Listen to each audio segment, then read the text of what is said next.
Každý z nás pozná smútok. V prostredí sociálnych služieb sa s ním stretávame často.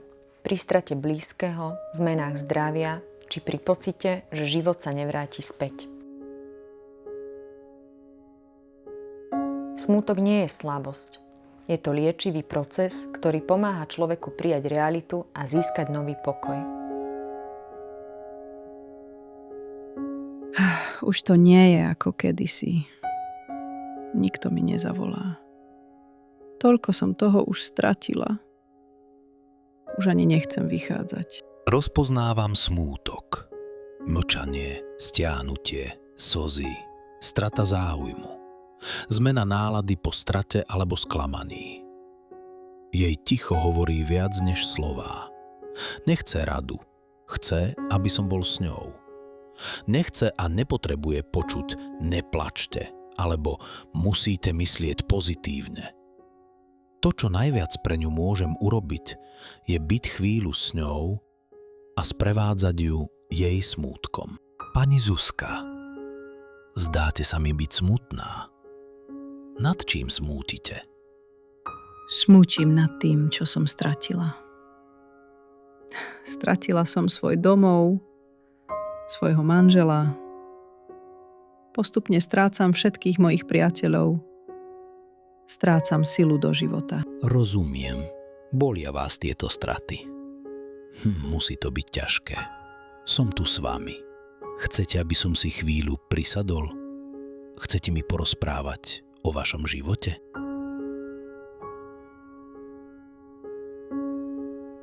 Môžete sa pokúsiť klientku tzv. Prerámcovať. Má to však svoj dôležitý postup. Uvedomte si, že klientka potrebuje bilancovať svoj život.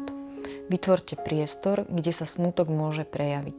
Je v poriadku byť smutná, je v poriadku si poplakať. Uvedomte si, že klientka potrebuje smútiť nad svojimi stratami. Uvedomte si, že každý potrebuje iný čas smútenia. Nezľaknite sa jej slz. Slzy majú očistný charakter. Nechajte ju plakať. Vašou úlohou je byť empaticky pri nej, možno v tichosti, možno s jemným dotykom rúk. Ak budete mať pocit, že plač utícha, akútna emócia smútku odznela. Môžete klientke ponúknuť otázku. Pani Zuzka, veľa ste toho stratili, preto plačete. Kto vám však zostal? Čo vám zostalo? Na koho a čo sa môžete tešiť?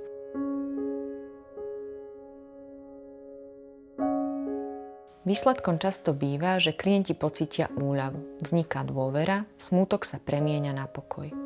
Tomuto sa hovorí prerámcovanie.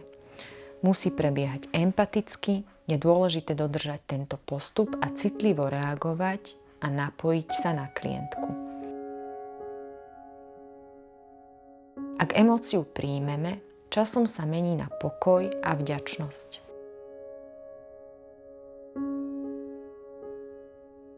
Pri smútku nejde o riešenie, ale o prítomnosť. Smútok netreba naprávať. Ten, kto smúti, nepotrebuje byť rozveselený, ale pochopený. Najväčší dar, ktorý môžeme dať, je ľudská blízkosť. Ticho, pozornosť, dotyk ruky. Je to cesta a našou úlohou je ísť ňou s klientom kúsok spoločne. Stačí chvíľa, v ktorej sa človek necíti sám.